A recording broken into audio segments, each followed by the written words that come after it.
Hello students, welcome to my YouTube channel. आज की इस वीडियो में हम समझने वाले हैं टाइप्स ऑफ वेटलैंड्स के बारे में। सारे टाइप के आपको वेटलैंड बताऊंगी मैं अकॉर्डिंग टू रामसर कन्वेंशन, और अलग जो टाइप के वेटलैंड होते हैं वो सारे हम इस वीडियो के अंदर पढ़ने वाले हैं। सो अगर आप वीडियो पे नए हैं तो चैनल को सब्सक्राइब ज़रूर कर देना और बेल आइकन को प्रेस कर लेना, जिससे आने वाली हर एक वीडियो की नोटिफिकेशन आपको मिल जाए। So without any further delay आज की वीडियो हम स्टार्ट करते हैं। सबसे पहले हम पढ़ने वाले हैं 3 categories of wetlands according to Ramsar convention. अब आपको अगर पेपर में क्वेश्चन आता है कि रामसर कन्वेंशन के अकॉर्डिंग आप वेटलैंड्स के टाइप बताओ, तो वो कितने टाइप के होते हैं? 3 टाइप के होते हैं। सबसे पहला है कोस्टल, मरीन या फिर टाइडल वेटलैंड्स, नॉन टाइडल या फिर इनलाइन वेटलैंड्स, और मैन मेड वेटलैंड्स। सो ये 3 टाइप के वेटलैंड्स हैं जो रामसर कन्वेंशन के अकॉर्डिंग होते हैं। सबसे पहला हमारे पास आ जाता है coastal wetlands. These are the wetlands where water is having varying level of salinity due to tidal action. They can be completely marine water or fresh water. They may consist of shallow coastal area with unvegetated mud flats and sand flats. They may have grass or small plants that survive in the type of condition. For example, mangrove and swamp with salt are very common in tropical climate.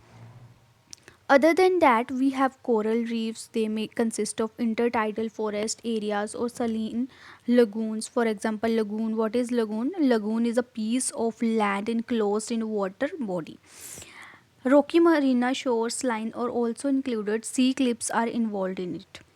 Okay तो इनमें मैंने बहुत सारी चीज़ें लिखी हुई हैं। You can write जो भी आपको अच्छा लगेगा। इसमें कोई ये नहीं है कि आपको फिक्स यही लिखना है, ठीक है। आप अपने अकॉर्डिंग चेंज करके भी लिख सकते हो।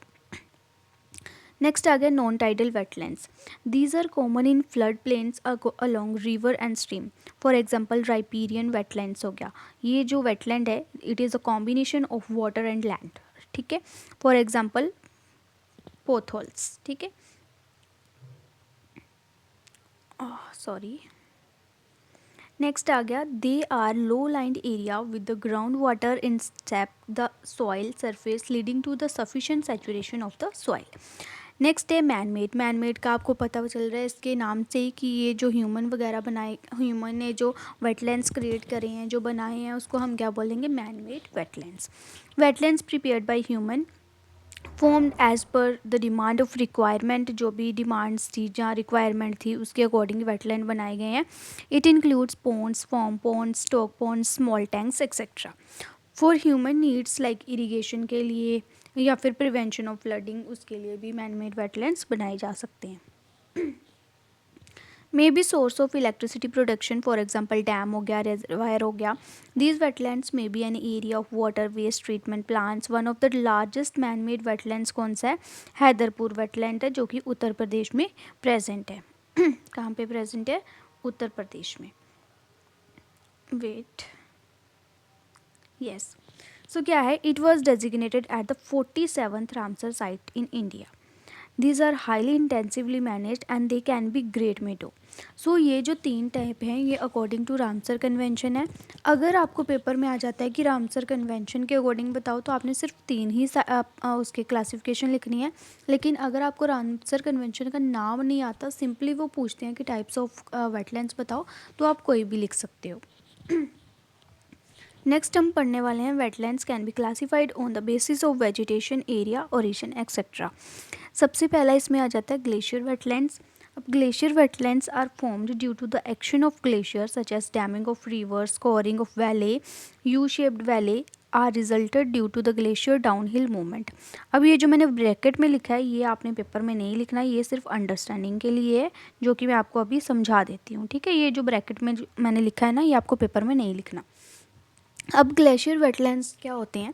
मान के चलो ये जो कोई भी ग्लेशियर है ये पिघल रहा है, ठीक है। अब नीचे आ रही है इसकी बर्फ़ नीचे आने की वजह से यहाँ पे एक गड्ढा बन गया।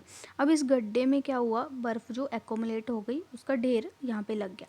इस गड्ढे में जो बर्फ़ का ढेर लगा है ना, इसको हम क्या बोलेंगे? ये कौन सा वेटलैंड है? ग्लेशियर वेटलैंड है। इतना समझ में आ गया?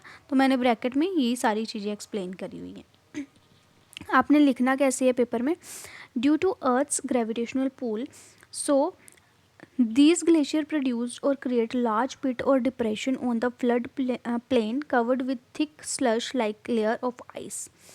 These wetlands are exposed to high solar radiation. Water from glacier wetlands is very clear. For example, Chandratal in Himachal Pradesh, TSO Morori in Ladakh, Jammu Kashmir में है जो, ठीक है। नेक्स्ट टाइप हमारे पास आ जाती है tectonic wetlands. These wetlands are formed due to the tectonic movement of earth and as a result in loading of high amount of organic material received from the inflowing catchment. For example Nainital wetland कहाँ पे है? उत्तराखंड में। Next है crater wetlands. These wetlands are formed due to the collision of meteoroids और extra terrestrial bodies with earth surface creating depression. Extra जो कोई भी body, extra body जो है वो अर्थ पे आ जाती है, उसकी वजह से वहाँ पे गड्ढा बन जाता है, उसको हम क्या बोलते हैं? Crater wetlands. Okay. For example Lonar जो है in Buldhana in Maharashtra. Next है marshes wetland. These wetlands which are dominated by the herbaceous plants sustained by the water source other than direct rainfall. These wetlands received water from surface runoff, groundwater, high level का होना चाहिए, and tidal flow. Coastal water and can be inland water हो सकता है ये। For example इसकी example है Kanwar lake in Bihar. Next आ गया oxbows. Oxbows formed when meander of a river is cut off due to the silt deposition. For example, Lake Chichot in North America. Next है swamp. I know थोड़ा सा boring है ये, but still important है आपके exam point of view से। और इसमें जो चीज़ें मैंने लिखी हुई हैं ना, ज़रूरी नहीं है कि आपने वो सारी पेपर में चेप के आनी है।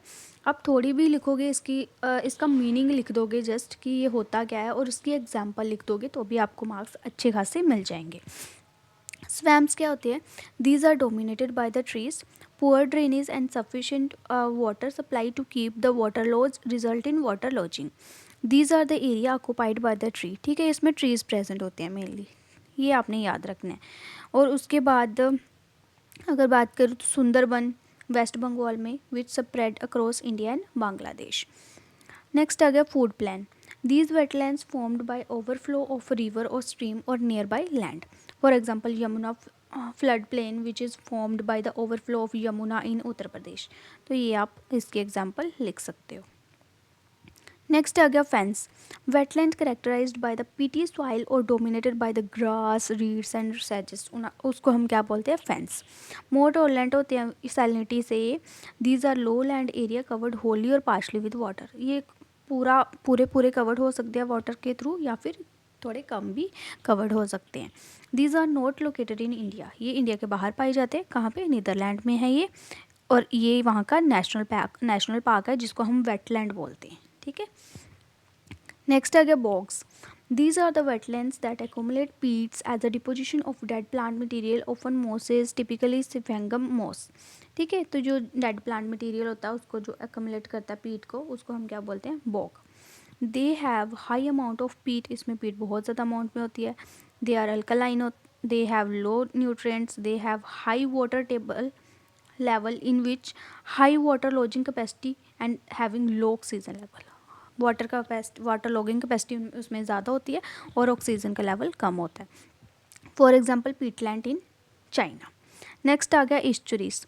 Marine water mix with fresh water, उसको हम क्या बोलते हैं? इस्चुरीज बोलते हैं। Partially enclosed coastal bodies of brackish water with one और मोर रिवर और streams floating it.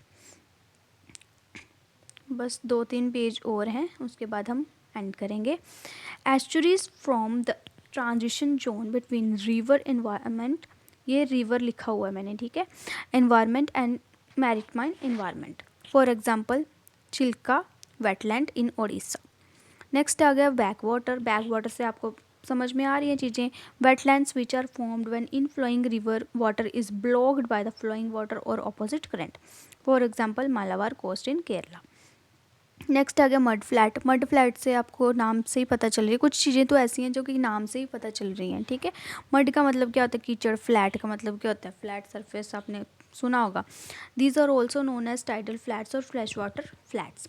Mud flats are the areas that are covered by the mud and looks like flat. यानी कि मड आती है और collect हो जाती है एक प्लेस पे, उसको हम क्या बोलेंगे? Mud flats. ये जो मैंने ब्रैकेट में चीज़ें दे रखी है ना बेटा, ये आपने नहीं करनी है पेपर में, मैं आपको पहले बता दूँ, ये सिर्फ अंडरस्टैंडिंग के लिए। Okay. They protect bay and lagoons.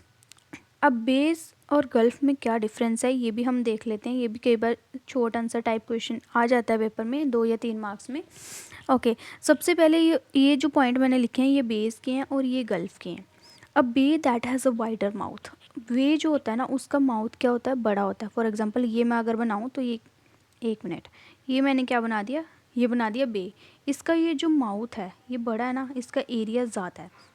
Gulf की बात करें तो गल्फ़ में क्या होता है, लेट मी ड्रॉ। गल्फ़ में क्या होता है कि इसका माउथ जो है ना वो छोटा होता है ऐसे। अब यहाँ पे इसके माउथ की बात करें तो ये छोटा है ना इससे, तो ये क्या हो गया, गल्फ़। तो डिफरेंस क्या है बेस और गल्फ़ में, कि जो बे है उसका माउथ क्या होता है, बड़ा होता है। गल्फ़ का माउथ क्या होता है, छोटा होता है। ये वाटर बॉडी की बात हो रही है, ठीक है। वाटर बॉडी का माउथ बड़ा होगा तो वो क्या होगा, बे। छोटा होगा तो वो क्या होगा, गल्फ़। नेक्स्ट बात कर लेते हैं। अब bay is more enclosed with water body, ये वाटर बॉडी के ज़्यादा नज़दीक होगा, ये कम होगा। अब bay is connected to the ocean और लेक, और ये सिर्फ ओशन से ही कनेक्टेड होगा। अब इसका एक मिनट आपको डायग्राम बताती हूँ जिससे आपको ईजिली क्लियर हो जाएगा। यस, अगर हम पहले डायग्राम की बात करें तो ये क्या है, ये हमारा बे है। इसका माउथ बड़ा है ना, ये देखो, आप डायग्राम भी बना सकते हो पेपर में। इसका माउथ बड़ा है इस वजह से ये क्या है, बे। अब इसका माउथ क्या है, देखो छोटा है ना, तो ये क्या है हमारा, गल्फ़। अब इसका माउथ बड़ा है, इसका मतलब ये क्या है कि इसमें वाटर ज़्यादा एंटर कर रहा है, ठीक है, वाटर के ज़्यादा इनक्लोज्ड है ये, बट ये वाटर के ज़्यादा इनक्लोज्ड नहीं है। नेक्स्ट आ गया हमारे पास coral reefs. Coral reefs are characterized by reef building corals, colonies of coral polyps present होते हैं इसमें। अंडमान एंड निकोबार आइलैंड हो गया, for example gulf of Kutch हो गया, गल्फ ऑफ मन्नार हो गया, लक्षद्वीप हो गया। तो ये सारे आप पढ़ सकते हो। टोटल मैंने आपको 13 ये हो गए, प्लस जो 3 मैंने आपको बताए थे रामसर कन्वेंशन वाले, कितने हो गए टोटल, 16।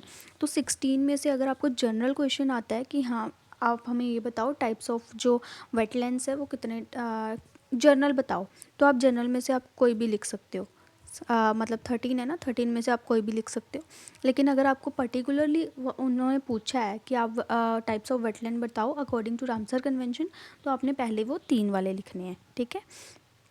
इसके अलावा भी कुछ टाइप्स ऑफ वेटलैंड्स मैं आपको बता दूं, वैसे तो हमने पहले कर रखे हैं बट स्टिल थोड़ा सा और कर लेते हैं। पहला हमारा आ जाता है मरीन मरीन या फिर coastal wetland. Coastal wetlands are the special type of wetlands that are influenced by the fluctuating water levels to provide the habitat for vast array of organisms including many endangered species. For example open courts हो गया, coral reefs हो गया, estuaries हो गया, ये हमने पीछे जो सारे पढ़े हैं ना उसके एग्जांपल है। नेक्स्ट आ गया हमारे पास estuarine wetlands. Estuarine wetlands is the brackish habitat where fresh water जो है वो साल्ट वाटर से मीट करता है। मतलब पीछे जो हमने पढ़ा ना वो सारा कुछ यही है, इसके एग्जांपल भी हैं। देन आ गया लैक्स्ट्रोन वेटलैंड्स हो गया, डोमिनेटेड होता है by the open water bodies के। फिर इसकी एग्जांपल लिख देना, लेक्स, फार्म्स हो गए, डैम्स हो गए। रिवराइन वेटलैंड्स क्या होती हैं, अलोंग विद रिवर और स्ट्रीम जो वेटलैंड बनते हैं उसको ये बोलते हैं। नेक्स्ट आ गया depend on the flow of water coverage, की ये सेम ही है, रिवर, स्ट्रीम, डिचेस, कनाल। नेक्स्ट आ गया पेलुस्ट्राइन हो गया, they can occur in both flood plain and non flood plain areas, for example spam वगैरह। तो ये जो मैंने आपको पीछे सारे बताए ना उसी के बस नेम चेंज किए हुए हैं, बाकी कुछ भी नहीं है। और इसके बाद आ गया हमारे पास kind of wetland, coastal, inland और मैन मेड, ये मैंने आपको सारा बता दिया अकॉर्डिंग टू रामसर कन्वेंशन। और नेक्स्ट वीडियो में हम देखेंगे various criteria for the wetland to be designated at a Ramsar site, तो ये हम नेक्स्ट वीडियो में देखेंगे। आज की वीडियो में हम बस इतना ही करने वाले हैं। अगर आपको वीडियो थोड़ी सी भी हेल्पफुल लगी है तो वीडियो को लाइक ज़रूर कर देना, चैनल को सब्सक्राइब कर देना। मैं आपको हमेशा लिख के बताया करूँगी अभी क्या करना है। SUBSCRIBE सब्सक्राइब करना है आपने इस वीडियो को, और मुझे रेड हार्ट कमेंट करके ज़रूर बता देना, जिससे मुझे पता चल जाए कि आपको मेरी वीडियो थोड़ी सी भी हेल्पफुल लगी है, ठीक है। सो हम मिलते हैं अभी नेक्स्ट वीडियो के अंदर। वीडियो पसंद आएगी तो वीडियो को लाइक ज़रूर कर देना। Thank you so much.